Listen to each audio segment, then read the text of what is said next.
ஆன்மீக சொந்தங்கள் அனைவருக்கும் வணக்கங்க. இன்றைக்கி நாம் நம்மளுடைய சேனலில் என்ன மாதிரியான தகவல் எல்லாம் பார்த்து தெரிஞ்சுக்க போகிறோம் அப்படின்னு பார்த்தீங்கன்னா, ராசி சக்கரத்தில் 4வது ராசி இருக்கக்கூடிய கடக ராசி நேர்கள் அனைவருக்குமே ஜூன் மாதம் 10ஆம் தேதி அன்று பௌர்ணமியானது நடக்கிறதுக்கு. இந்த பௌர்ணமிக்கு பிறகு குறிப்பிட்ட சில நாட்களுக்கு உங்களுக்கு தொடர்ச்சியாக மாற்றங்கள் அப்படிங்கிறது கிடைக்க போகுது. அந்த மாற்றங்கள் உங்களுக்கு உண்மையாகவே மாற்றம் தரக்கூடிய விஷயங்களா, இல்லை தீமை தரக்கூடிய விஷயங்களா? மாற்றம் தரக்கூடிய விஷயங்கள் அப்படின்னா அது என்ன, தீமை தரக்கூடிய விஷயங்கள் அப்படின்னா என்ன அப்படிங்கிறத பற்றி இருந்தாங்க நான் இன்றைக்கி இந்த வீடியோ பதிவின் மூலிமா உங்கள்கிட்ட முழுசாக சொல்ல போகிறேன். இந்த பதிவில் சொல்லக்கூடிய எல்லா வித தகவலுமே கடகராசி அன்பர்கள் அனைவருக்குமே பயன் தரக்கூடிய விஷயங்களாக தான் இருக்கக்கூடுங்க. ஸோ வீடியோவை ஸ்கிப் பண்ணாமல் தொடர்ச்சியாக பாருங்கள். அது மட்டும் இல்லாமல் உங்களுக்கு உங்களுடைய ராசி அதிபதியாக இருக்கக்கூடிய சந்திர பகவானை ரொம்ப ரொம்ப பிடிக்கும் அப்படின்னா இந்த வீடியோக்கு ஒரு லைக் பண்ணிவிட்டு நம்மளுடைய கமெண்ட் பாக்ஸ் சந்திர பகவானுக்கு போற்றி அப்படின்னு சொல்லி மறக்காமல் பதிவிடுங்க.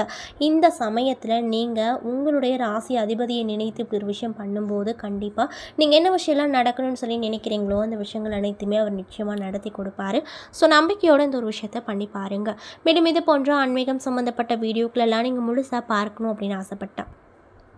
நம்மளுடைய சேனலை மறக்காமல் சப்ஸ்கிரைப் பண்ணிவிட்டு கீழே இருக்கும் பெல்லைக்கானையும் மறக்காமல் கிளிக் பண்ணுங்கள். அப்போ தான் நம்ம சேனலில் போடுற ஒவ்வொரு வீடியோவுமே நோட்டிஃபிகேஷனாக உங்ககிட்ட வந்து சேரும். ஸோ இப்போ வாங்க நம்ம வீடியோக்குள்ளே போய் முழுசாக பார்த்து தெரிஞ்சுக்கலாம்.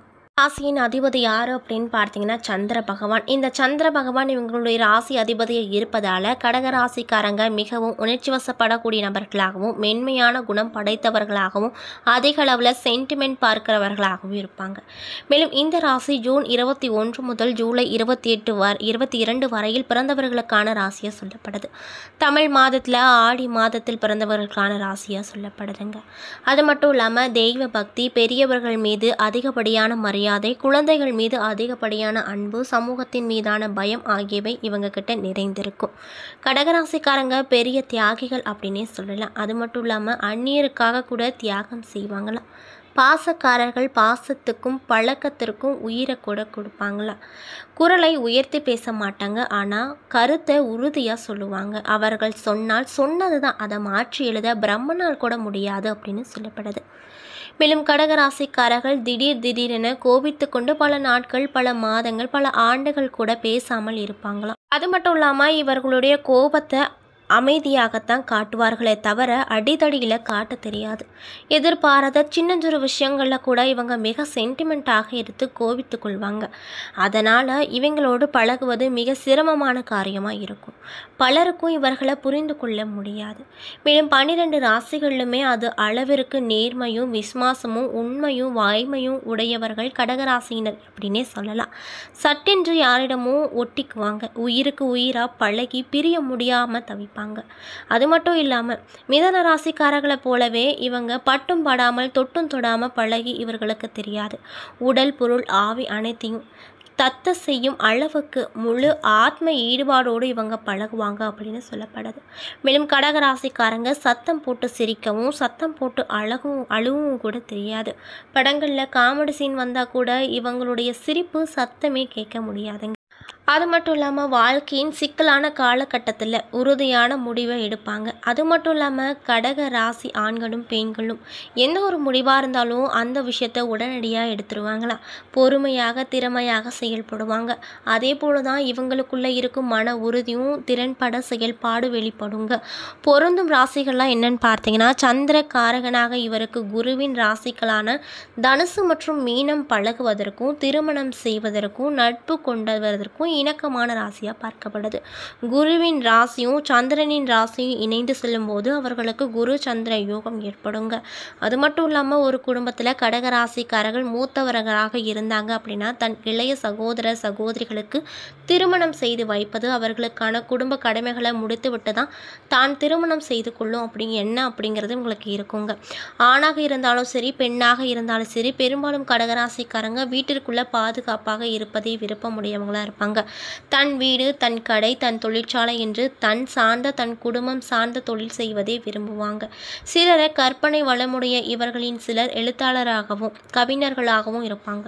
வெளிச்சத்திற்கு வராத வீட்டில் பூச்சிகளாகவும் இருப்பாங்க. பொதுவாகவே இவங்க அன்பு, பொருள், ஆசை, காதல் எதுவாக இருந்தாலுமே பிறருக்கு கொடுத்து அவர்கள் முகத்தில் மகிழ்ச்சி காண்பது தங்கள் வாழ்வின் குறிக்கோளாக கொண்டிருப்பாங்க. அடுத்தவங்களிடம் இருந்து பிடுங்கிக் கொள்ளும் எண்ணம் இவர்களுக்கு எப்போதும் வராது. அதற்கு மாறாக அடுத்தவர்களிடம் இருந்து மிகுந்த அன்பையும் பாதுகாப்பையும் எதிர்பார்ப்பாங்க அப்படின்னு சொல்லப்படுதுங்க.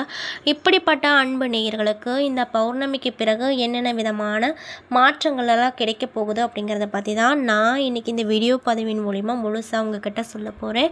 இந்த பதிவில் சொல்லக்கூடிய எல்லா வித தகவலுமே கண்டிப்பாக பயன் தரக்கூடிய விஷயமா இருக்கும். ஸோ வீடியோவை ஸ்கிப் பண்ணாமல் பாருங்கள். மேலும் கடகராசிக்காரங்க யாராவது இந்த பதிவை பார்த்துட்ருக்கீங்க அப்படின்னா, நான் சொன்ன விஷயம்லாம் உங்களுக்கு மேட்சாக இருந்துச்சுன்னா நம்மளுடைய கமெண்ட் பாக்ஸில் எஸ் அப்படின்னு சொல்லி மறக்காமல் பதிவிடுங்க. ஸோ இப்போ வாங்க நம்ம வீடியோக்குள்ளே போய் பார்க்கலாம்.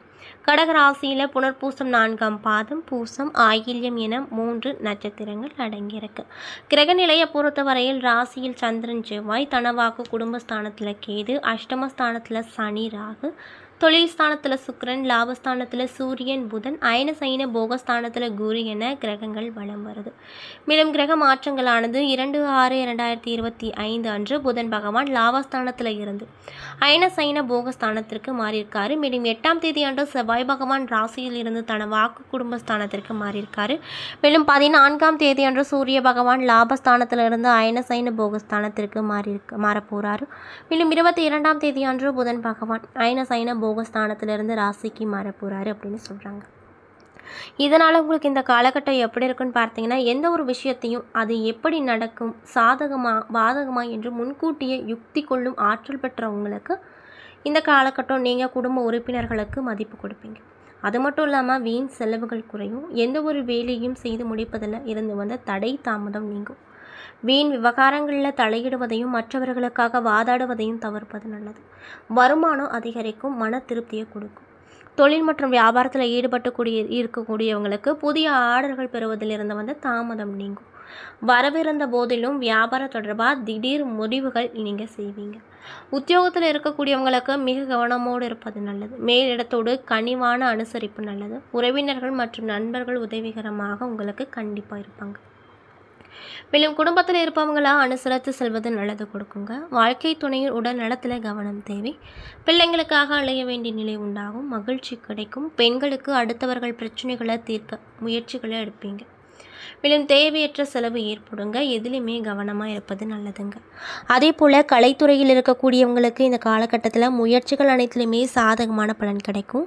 பணவரத்து அதிகரிக்கும். தொழில் தொடர்பான காரியங்களை யோசித்து செய்வது நல்லதுங்க.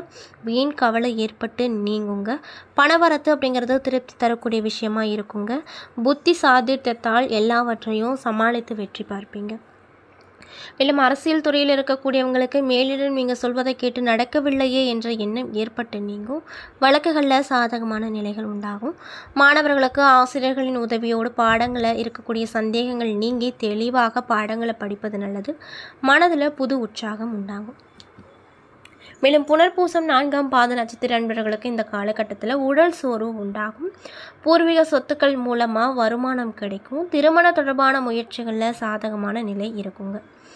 மேலும் பூசம் நட்சத்திர அன்பர்களுக்கு அலுவலகம் தொடர்பான பணிகள் தாமதப்படும். எதிலுமே கவனமாயிருங்க. குடும்பத்தில் இருப்பவர்களோடு வீண் வாக்குவாதங்களை தவிர்ப்பது, சாதாரணமாக பேசுவது நல்லதுங்க. வாழ்க்கை துணையோடு இருந்து வந்த மனசு தாபங்கள் நீங்கும்.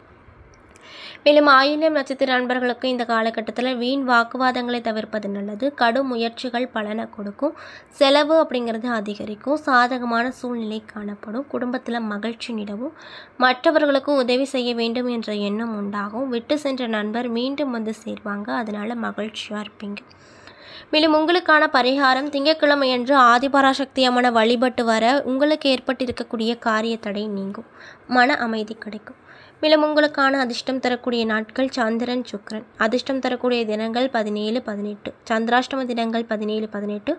அதிர்ஷ்டம் தரக்கூடிய தினங்கள் 1, 27, 28 மற்றும் 29 அப்படின்னு சொல்கிறாங்க.